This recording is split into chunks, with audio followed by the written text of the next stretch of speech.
Hello my dear friends, कैसे हैं आप सभी। I hope all are well. सब लोग बढ़िया होंगे, सभी की तैयारी मस्त चल रही होगी, ज़बरदस्त चल रही होगी। तो जैसा कि आप लोगों ने थंबनेल पे देख ही लिया होगा, आज हम बात करने वाले हैं एक ऐसे महान शासक की जिसके आगे सिकंदर की सेना भी नतमस्तक हो चुकी थी। तो कौन था वो शासक, कौन था वो ऐसा वीर बहादुर भारतीय शासक जिससे जो है कि सिकंदर की सेना जिसके आगे नतमस्तक हो गई और उसे जो है कि जो विश्व विजय के लिए निकला था सिकंदर, उसको वापस लौटना पड़ा। तो उस राजा का नाम था पोरस। ये पोरस की आप आजकल एक सीरियल चल रहा है, उसमें आपने ये तस्वीर देखी होगी, इसीलिए मैंने ये तस्वीर लगाई ताकि आप इजीली कनेक्ट कर पाएँ, क्योंकि ज़्यादातर बच्चों ने, युवाओं ने आजकल ये सीरियल चल रहा है तो देखा होगा ये सीरियल पोरस। तो ये उन्हीं राजा पोरस की कहानी दिखाई गई है और ये हैं पोरस। ये तो एक तरीके से प्रोग्राम सीरियल में मनोरंजन के लिए पोरस बनाए गए। ये पोरस नहीं है, ये पोरस का एक पोर्ट्रेट जो है कि वो बनाया गया है। ये है पोरस और ये इनके युद्ध के समय की तस्वीर है। ये यंग है इस समय, देख पाएंगे आप। और ये जो है कि युद्ध के समय की तस्वीर है एक, जो कि बनाई गई होगी पोर्ट्रेट। कैमराज वगैरह तो थे नहीं उस समय, सभी पोर्ट्रेट बने हुए हैं। तो ये थे राजा पोरस जिन्होंने सिकंदर को वापस लौटने पर मजबूर कर दिया। जो सिकंदर विश्व विजय के लिए निकला था, जो काबुल, कांधार और बैक्टीरिया हिंदुकुश पर्वत को पार करके भारत में जो है कि एंट्री करता है, तक्षशिला में एंट्री करता है, उसके बाद मगध में एंट्री करना चाह रहा था, मगध को भी जीतना चाह रहा था, वो यहीं से वापस पुरु राज्य से वापस लौट जाता है। झेलम नदी के पास युद्ध लड़ने के बाद में यहाँ से पोरस से और वापस लौट जाता है। तो इसीलिए जो है कि हम इसको इतना बहादुर, इतना महान शासक कह रहे हैं और ये कह रहे हैं कि सिकंदर की सेना इसके बाद जो है कि इनसे नतमस्तक हो गई इनके आगे, क्योंकि यही वो राजा थे जिन्होंने इतनी टक्कर दी सिकंदर को कि सिकंदर को यहाँ से फिर आगे बढ़ने की हिम्मत नहीं हुई, वो वापस लौट गया। तो कौन थे ये? तो ये राजा जो है कि पोरस थे। और राजा पोरस कहाँ के शासक थे? राजा पोरस आप देख पाएंगे कि ये इनका जो शासन था ये इस तरीके से, अगर आप देखेंगे तो यहाँ पर जो है कि आपकी झेलम नदी है और यहाँ पर चिनाब नदी है और झेलम और चिनाब के बीच में था पुरु राज्य। ये पुरु राज्य के शासक थे, ठीक है। और जो इनकी कैपिटल थी आज के जो है कि सिंध पंजाब के आसपास का इनका पूरा एरिया था। वर्तमान में लाहौर के आसपास जो है कि इनकी कैपिटल थी। आज जहाँ पर लाहौर है वहाँ इनकी कैपिटल थी और पंजाब, सिंध के आसपास का पूरा क्षेत्र इनका था, ठीक है। यहाँ के थे ये स्वामी और बहुत ही बहादुर थे। और ये झेलम जो इनकी नदी है, ये झेलम और चिनाब एक तरीके से इनकी भौगोलिक जो स्थिति थी, प्राकृतिक जो स्थिति, नेचुरल जो इनके पास जो बाउंड्री इनको मिली हुई थी, इनसे ये अपने आप को बड़ा सुरक्षित महसूस करते हैं। जब सिकंदर का वॉर होता है तो सिकंदर यहाँ से एंट्री करता है यहाँ पे, और यहाँ से एंट्री करता है तो इन्हें लगा कि यार झेलम नदी, क्योंकि झेलम को पार कर पाना, उसके अंदर बहुत तीव्र बहाव था, उसको पार कर पाना इतना आसान नहीं था। तो उन्हें ये नहीं लगता है कि हाँ सिकंदर इस तरीके से जो है कि आ पाएगा। वो खुद में भी बड़े कॉन्फिडेंट थे, गज सेना उनके पास थी, बहुत बड़ी विशाल सेना, बहादुर थे बहुत ज़्यादा अपने आप में। तो उन्हें लगा नहीं कि सिकंदर जो है कि इस प्रकार से एंट्री करेगा। लेकिन सिकंदर वास्तव में जो है कि नहीं लड़ पाता उनसे, लेकिन सिकंदर ने जो है कि धोखे से उनसे ये युद्ध जीता और साथ ही साथ जो है कि आम्भी का भी उनमें सहयोग रहा था, ठीक है। आम्भी कौन थे अभी हम बात करेंगे। फिलहाल हमने बात कर ली, एक बैकग्राउंड हमने दे दिया आपको किसका, पोरस का, ठीक है। इसके बाद में हम बात करते हैं कि सिकंदर भारत में एंट्री कैसे करते हैं। तो सिकंदर जो है कि भारत में एंट्री कैसे करते हैं, मैं थोड़ा सा पहले आपको यहाँ पे इनका राज्य दिखा दूँ।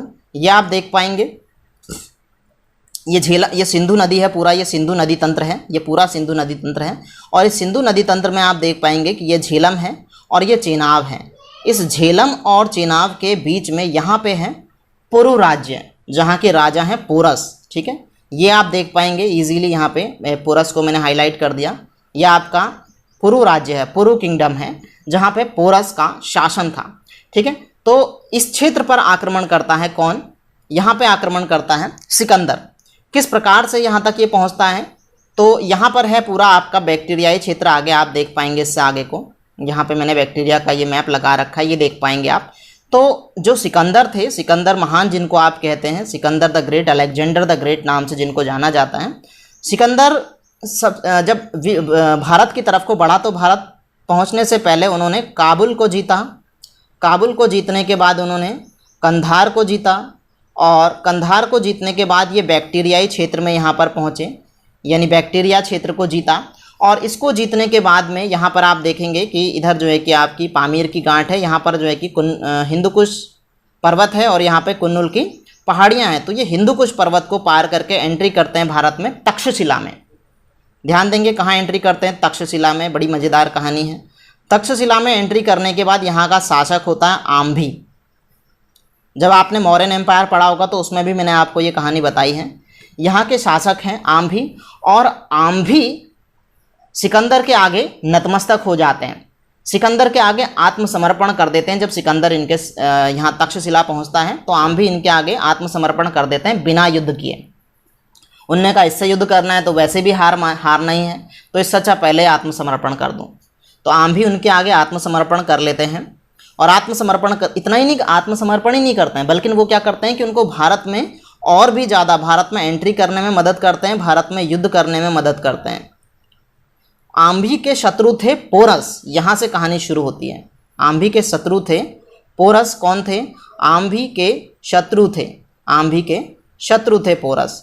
अब इनकी जो है कि शत्रुता थी, तो आम्भी सोचते हैं कि क्यों ना अपने शत्रु पोरस को ही ख़त्म किया जाए पहले, और ये सिकंदर को आमंत्रित करते हैं पोरस से लड़ने के लिए, पोरस से युद्ध करने के लिए। सिकंदर ने भी सोचा क्या है, मुझे तो आगे बढ़ना ही है, युद्ध करना ही है, विश्व विजय के लिए निकला हूँ, क्षेत्रों को जीतते हुए आगे बढ़ना है मुझे। तो इसलिए वो क्या करते हैं, वो आगे आ जाते हैं। और आगे आने के बाद में आप देख पाएंगे कि यहाँ पर मैंने आपको बताया कि झेलम नदी है और ये है पुरु राज्य, ठीक है। तो ये झेलम के तट तक अपनी सेना को पहुँचाते हैं, और यहाँ से आप देख पाएंगे कि यहाँ से पोरस की सेना भी झेलम के इस तट पर खड़ी है।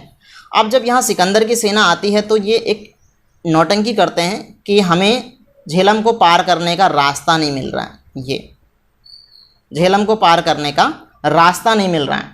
जब झेलम को पार करने का रास्ता नहीं मिल रहा है तो पोरस की सेना सोचती है यार ये तो पार कर नहीं पाएंगे, निष्फिक्र हो जाती है, टेंशन फ्री हो जाती है। लेकिन पोरस क्या कर रहा था, धीरे धीरे चुपचाप अपनी सेना को यहाँ पार पहुँचाने में लगा था। आधे से ज़्यादा सेना को अपनी पार पहुँचा देता है और कुछ ही सैनिक वहाँ पर छोड़ता है जिससे कि वो गुमराह कर सके कि हाँ भाई इनको रास्ता नहीं मिल रहा है अंदर आने का, पुरु राज्य में एंट्री करने का।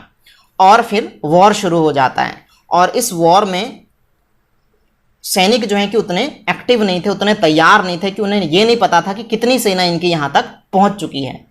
तो एक जब आइडिया लग जाता है ना, जब पता होता है कि यार दुश्मन के कितने सैनिक है और हमारे कितने सैनिक है, तो उस हिसाब से आदमी स्ट्रैटेजी बनाता है, उस हिसाब से वॉर लड़ता है।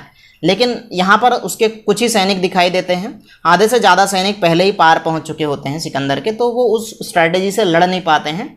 लेकिन फिर भी पोरस बहुत बहादुरी से लड़ता है, बहुत टक्कर का मुकाबला देता है सिकंदर को, सिकंदर की सेना के पसीने छुड़ा देता है, चक्के छुड़ा देना कहते हैं जिसको, मतलब हालत खराब कर देता है, नानी याद दिला देता है सिकंदर की सेना को। तो जब ऐसी कंडीशन होती है तो सिकंदर भी घबरा जाता है, सिकंदर की सेना भी घबरा जाती है कि यार इतना स्ट्रेटेजिक तरीके से हमने इस पर वॉर किया और किसी ने मेरी सेना से मतलब टक्कर लेने की हिम्मत नहीं करी, और इसने जो है कि मेरी सेना को टक्कर दी। अंततः भले ही सिकंदर जीत जाता है, लेकिन सिकंदर के मन में फिर भी एक भाव रहता है कि यार फिर भी जीत कर भी कहते हैं ना कि मतलब पा करके भी नहीं पा पाया, वो जीत करके भी पुरु राज्य को जीत नहीं पाया सिकंदर, उसने जीत के भी जीत नहीं पाया। तो इसलिए उसे जो है कि सिकंदर ने प्रसन्न होकर के वापस उसकी बहादुरी से खुश होकर के पोरस को वापस उसका साम्राज्य जो है कि लौटा दिया कि यार तुम्हारे जैसा मतलब बंदा नहीं देखा, इतना टक्कर का आदमी नहीं देखा मैंने अभी तक। तो वो वापस उसका साम्राज्य को लौटा देता है। तो इस प्रकार जो ये युद्ध लड़ा गया था, इसी युद्ध के कारण यहाँ से फिर क्या होता है, वापस लौटाने के बाद में जब वापस लौटाता है, और वापस लौटाने के बाद अब सिकंदर की सेना मानसिक रूप से भी शारीरिक रूप से भी इतनी थक चुकी थी कि उसकी हिम्मत नहीं हुई कि भाई इसको पार करके हम वापस आगे बढ़ सकें और हम जो है कि मगध पर आक्रमण कर सकें। मगध पर आक्रमण करने की इनकी फिर हिम्मत नहीं हुई, और यहाँ से क्या करता है सिकंदर, वापस अपनी सेना के साथ लौट जाता है, रिटर्न हो जाता है। यहाँ पर उसकी सेना कहती है बस मालिक अब नहीं लड़ना है, अब वापस चल रहे हैं। तो यहाँ से फिर क्या होता है, सिकंदर वापस लौट जाता है, और वापस लौटते समय 324 ईसा पूर्व के आसपास जो है कि मस्तिष्क ज्वर से सिर में बुखार चढ़ने के कारण सिकंदर की मृत्यु हो जाती है। तो ये जो युद्ध लड़ा गया था ये झेलम नदी के तट पर लड़ा गया था।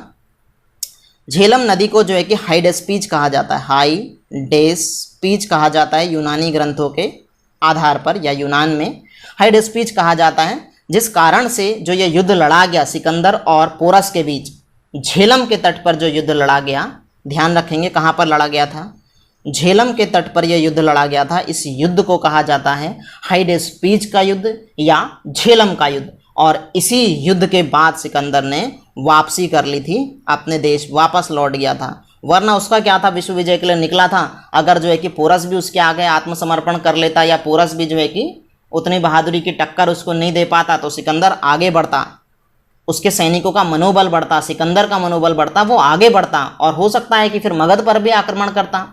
और ये भी हो सकता है कहानी बदल सकती थी कि जब उस समय जो है कि घनानंद का शासन था और घनानंद जो है कि में भी हो सकता है कि हार जाता, क्योंकि चंद्रगुप्त मौर्य को एक पराक्रमी शासक माना जाता है। चंद्रगुप्त मौर्य तो उस समय शासन में आए नहीं थे, घनानंद भी वैसे अपने आप में बहुत टक्कर का आदमी था, लेकिन मैं भी क्या पता यहाँ पर सिकंदर आता और ना तो चंद्रगुप्त मौर्य आते, ना बिंदुसार आते, ना अशोक आते और हमारा इतिहास आज कुछ और होता।